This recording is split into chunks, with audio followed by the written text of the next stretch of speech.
मेरी जवान बहन थी जो माँ के साथ गांव में रहती थी। एक दिन मेरी माँ इस दुनिया से चल बसी और मेरी बहन अनाथ हो गई, क्योंकि मेरे पिता तो बहुत पहले ही गुजर चुके थे। इसीलिए मजबूरन मुझे अपनी बहन को अपने पास बुलाना पड़ा। मेरे पति मुझे बेहद प्यार करते थे। उन्हें मेरी बहन के आने पर कोई एतराज़ नहीं था, पर मैंने महसूस किया था कि जब से मेरी बहन आई थी तो रात में मुझे बहुत अच्छी नींद आती, और जब मैं सोकर उठती तो मेरी बहन रो रही होती। जब मैं उससे उसके रोने का कारण पूछती तो वो कहती, दीदी मेरे पेट में बहुत तेज़ दर्द हो रहा है। ये सब अब हर रोज़ का हो गया था। एक रात मैंने ना तो खाना खाया और ना ही दूध पिया। मैंने खाना और दूध छुपा दिया। उस रात मैंने महसूस किया कि मुझे नींद नहीं आ रही थी, पर नींद का झूठा बहाना बनाकर आंखें बंद करके लेट गई। मैंने देखा मेरे पति रात के 1 बजे कमरे से बाहर निकले। उनके निकलने के कुछ देर बाद मैं भी कमरे से बाहर निकल गई। मैंने महसूस किया कि मेरी बहन अंजू के कमरे से बातों की आवाज़ आ रही थी। मैं उसके कमरे के पास गई और अचानक दरवाज़ा खोल दिया, पर सामने का मंजर देख मेरे पैरों तले से ज़मीन खिसक गई। समीर उसके करीब खड़े थे और अंजू बिना दुपट्टे के खड़ी थी। पर जब समीर ने मुझे देखा तो घबरा गए और मेरे पास आकर मुझसे कहने लगे। मैं पानी पीने कमरे से बाहर आया तो अंजू के चीखने की आवाज़ सुनी। तो उसके चीखों की आवाज़ सुनकर उसके कमरे में गया तो देखा छिपकली उसके दुपट्टे पर थी। मुझे उसका दुपट्टा उतार कर फेंकना पड़ा। तभी अचानक तुम आ गई। समीर के मुंह से यह सब सुनने के बाद मैंने अंजू की तरफ देखा तो वो अभी भी डरी सहमी थी। मैं दौड़कर उसके पास गई तो वो मेरे गले लगकर फूट फूट कर रोने लगी। मैंने महसूस किया कि उसके दिल की धड़कन तेज चल रही थी। मैंने उसे समझाते हुए कहा, पागल, एक छिपकली ही तो थी, तू इतना क्यों रो रही है? पर वह बस रोए जा रही थी। उसके मुंह से आवाज़ तक नहीं निकल रही थी। उसका रोना देखकर मैंने उसे अपने पास सुला लिया। किसी तरह रात गुजरी, पर सुबह उठते ही वो मुझसे कहने लगी, दीदी मुझे यहाँ पर अच्छा नहीं लगता, मैं गांव जाना चाहती हूँ। भले ही मैं अकेले रहूँगी, पर मुझे गांव भेज दीजिए। उसकी इस तरह की बातें मुझे सोचने पर मजबूर कर देती, क्योंकि वो तो बहुत खुश होकर मेरे पास आई थी। पर अचानक आखिर उसे क्या हो गया था? यह बात मैंने अपने पति समीर को बताई कि अंजू का यहाँ पर दिल नहीं लग रहा, वो गांव जाना चाहती है। समीर ने कहा, अब इसमें मैं क्या कर सकता हूँ? तुम्हें जैसा ठीक लगे वैसा करो, पर गांव में वो अकेले रहेगी, कुछ ऊंच नीच हो गई तो। समीर की बातें मुझे सही लगी। समीर ने कहा, हम अंजू का दाखिला कॉलेज में करवा देते हैं, वह पढ़ने जाएगी तो उसका दिल यहाँ पर लग जाएगा। मैं अंजू को अकेले छोड़ना नहीं चाहती थी, इसीलिए मजबूरन मुझे समीर की बात माननी पड़ी। और अगले दिन अंजू को मैंने समीर के साथ कॉलेज में एडमिशन के लिए भेज दिया। पर उधर से अंजू जब आई तो बहुत खुश नज़र आ रही थी और उसके हाथ में शॉपिंग बैग भी था। अंजू आते ही मेरे गले लग गई और कहने लगी, दीदी शॉपिंग करके आज मुझे बहुत अच्छा लगा और मेरा मूड फ्रेश हो गया। समीर जीजू ने मुझे समझाया है, शायद धीरे धीरे अब यहाँ मेरा दिल लग जाएगा और अब तो मैं कॉलेज भी चली जाऊँगी, तो इससे मुझे बोरियत भी महसूस नहीं होगी। अचानक अंजू के चेहरे पर यह मुस्कान देखकर मुझे अजीब लगा कि अभी तक तो वह बहुत परेशान थी, यहाँ से जाना चाहती थी। अचानक उसे हो क्या गया कि वह इतनी खुश हो गई? मुझे उसकी खुशी बुरी तो नहीं लगी थी, पर अच्छी भी नहीं लगी थी। यह सब देखकर मुझे अब अंजू का यहाँ रहना अच्छा नहीं लग रहा था। अगली सुबह मैंने अंजू से कहा, अंजू तुम गांव जाना चाहती थी ना, तो मैंने बगल के चाची से बात कर ली है, वो तुम्हें कुछ दिन अपने पास रख लेगी। अंजू ने मेरी बात को काटते हुए कहा, नहीं दीदी, अब मैं यहीं पर रहूँगी, अब मुझे यहाँ बहुत अच्छा लग रहा है, धीरे धीरे मेरा दिल यहाँ पर लग जाएगा। पर मैं चाहती थी कि कुछ दिनों के लिए अंजू यहाँ से चली जाए और कुछ दिन बाद मैं उसके लिए कोई लड़का देखकर उसकी शादी करवा दूँ। इस बारे में मैंने समीर से बात की, पर समीर ने मुझे डांट दिया और कहा कि जब वह आगे बढ़ना चाहती है और यहाँ भी रहना चाहती है तो तुम उसे यहाँ से भेजना क्यों चाहती हो? समीर की इस बात पर मैं चुप सी हो गई, लेकिन मेरे दिल को एक पल भी चैन नहीं था। मैं चुप तो हो गई थी, पर रात को बार बार उठकर अंजू का कमरा देखती। मेरे अंदर ना जाने कैसी उलझन थी। मुझे नज़र तो नहीं आ रही थी, लेकिन महसूस हो रही थी। अगली सुबह समीर ने कहा, अंजू को कॉलेज में छोड़ दूंगा। इस बात पर अंजू ने भी हामी भर दी। उसने कहा, हाँ जीजू, आपने सही कहा, बस के धक्के खाने से अच्छा है कि आप ही मुझे कॉलेज छोड़ दीजिए। समीर अंजू को कॉलेज ही नहीं छोड़ते, बल्कि अपने ऑफिस से हाफ टाइम छुट्टी लेकर उसे कॉलेज से घर भी लेकर आते। वो अचानक उसका इतना ख्याल करने लगे थे।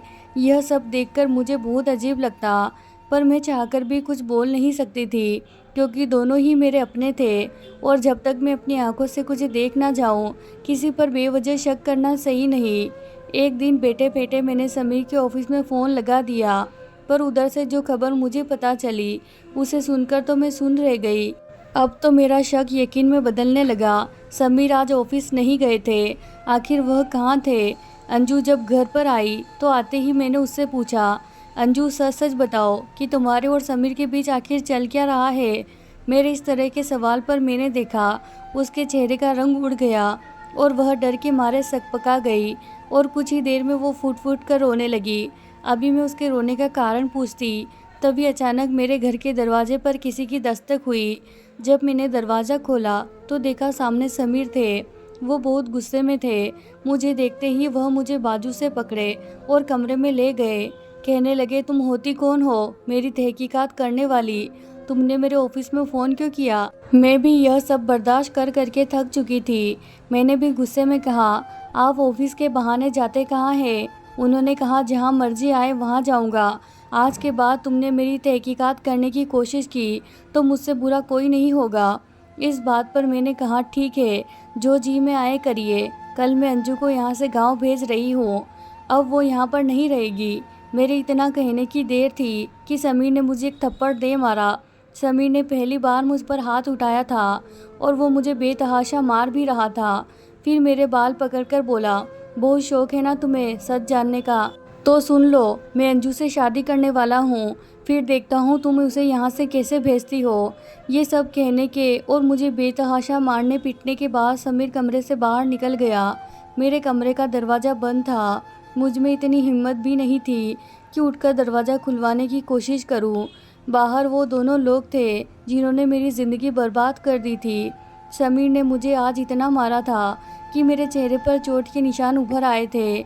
उन्होंने मुझसे साफ साफ कह दिया था कि वो और अंजू एक दूसरे से प्यार करते हैं और शादी भी करने वाले हैं। यह सब जानने के बाद मैं अपने किस्मत पर फूट फूट कर रो रही थी। मेरी अपनी सगी बहन ने ही मेरा घर बर्बाद कर दिया था। पूरी रात मुझे नींद नहीं आई और मैं रोती रही। सुबह 10 बजे मेरे कमरे का दरवाज़ा खुला। अंजू मेरे कमरे में आई, पर उसे देखकर गुस्से से मैंने अपना मुंह फेर लिया।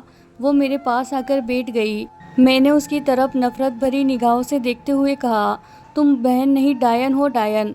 मेरा घर बर्बाद करने से पहले तुमने एक बार भी मेरे बारे में नहीं सोचा। वो रोते हुए कहने लगी, दीदी मेरा कोई कसूर नहीं है। मैं तो पिछले कई महीनों से यह सब ना चाहते हुए भी बर्दाश्त कर रही हूँ, सिर्फ आपके लिए, ताकि आपका घर ना टूटे। दीदी मैं जब से यहाँ पर आई थी, समीर जीजू के नज़रों से मुझे उलझन सी महसूस होती थी। फिर मुझे लगने लगा कि रात को मेरे कमरे में खिड़की से कोई झांकता है। एक दिन मैं किचन में चाय बना रही थी, तभी समीर जीजू पीछे से आए और मुझे डरा दिया।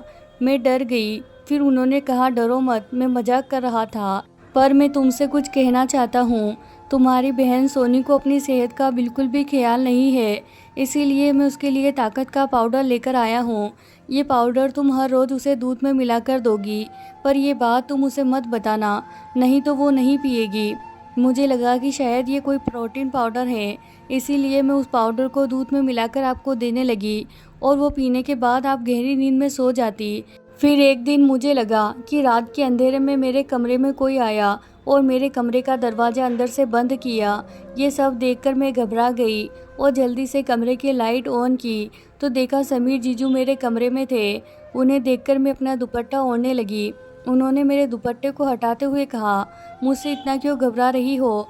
मैं कोई घेर थोड़ी हूँ। उनकी यह हरकत देखकर मैं सहम गई और बोली, आप इस वक्त मेरे कमरे में क्यों आए हैं? वो शातिराना अंदाज में कहने लगे, कोई मर्द किसी जवान लड़की के कमरे में इस वक्त क्यों आता है? तुम इतनी नादान नहीं हो। यही कहते हुए वह मेरी इज्जत को तार तार करने लगे। मैं चीखती रही, चिल्लाती रही, पर उन्होंने मेरी एक नहीं सुनी। मुझे बर्बाद करने के बाद उन्होंने मुझे धमकी देते हुए कहा कि यह सब अगर मैंने आपको बताया तो वो आपको तलाक दे देंगे। दीदी अब मुझे अपनी परवाह नहीं थी, क्योंकि मेरा तो सब कुछ ख़त्म हो चुका था। परवाह थी तो सिर्फ आपकी, क्योंकि कुछ महीनों पहले आपने बताया था कि आप प्रेग्नेंट हैं। मैं आपके और आपके पेट में पल रहे बच्चे के खातिर चुप थी, पर जब मैंने देखा कि इस तरह तो सब कुछ बर्बाद हो जाएगा, अब कुछ नहीं बचेगा, इसीलिए मजबूरन मुझे यह सब आपको बताना पड़ा। दीदी, अब आप ही बताइए कि इसमें मेरा क्या कसूर है। बस कसूर है तो एक बेटी होने का, वह भी एक अनाथ बेटी जिसके माँ बाप इस दुनिया में नहीं है। दीदी, मुझे उस दरिंदे से बचा लीजिए, मुझे उससे शादी नहीं करनी, वह मेरे साथ ज़बरदस्ती कर रहा था। यह सब कहने के बाद मैं और अंजू फूट फूट कर रोने लगी। मैं भी उसके गले लगकर खूब रोई। शादी के बाद 3 सालों तक मैं उस घटिया इंसान के साथ रहने के बाद भी उसे पहचान नहीं पाई थी, पर आज जब मेरे माँ बाप इस दुनिया में नहीं थे तो उसने मेरी बहन को अपनी दरिंदगी का शिकार बना लिया और हम दोनों बहनों की ज़िंदगी बर्बाद कर दी। 6 महीने से जो तकलीफ़ मेरी बहन घुट घुट के बर्दाश्त कर रही थी, वो शायद मेरी तकलीफ़ से कई गुना ज़्यादा थी, पर अब मैं चुप रहने वालों में से नहीं थी, क्योंकि यह तो हम दोनों बहनों के साथ बहुत बड़ा गुनाह हो रहा था। इसीलिए मैंने तुरंत पुलिस को फ़ोन लगाया और सारी बात बताई। पुलिस आई और समीर को पकड़कर ले गई। कुछ दिन बाद मैंने एक बेटे को जन्म दिया। मैं अपने बेटे पर समीर जैसे इंसान का साया भी नहीं पड़ने देना चाहती थी। कुछ दिन बाद मैंने समीर से तलाक ले लिया। आज मैं अपनी छोटी बहन से उसके रिश्ते की बात की, पर उसे शादी के नाम से नफ़रत हो गई है। वह शादी नहीं करना चाहती और मैं अपने बेटे के साथ रहती हूँ। सच कहते हैं, जब अपने माँ बाप इस दुनिया में नहीं हो तो यह दुनिया अपना रंग रूप दिखा ही देती है। तो दोस्तों, वीडियो अच्छी लगे तो ज़रूर लाइक कीजिए और हमारे चैनल को सब्सक्राइब करना बिल्कुल ना भूलें। धन्यवाद दोस्तों।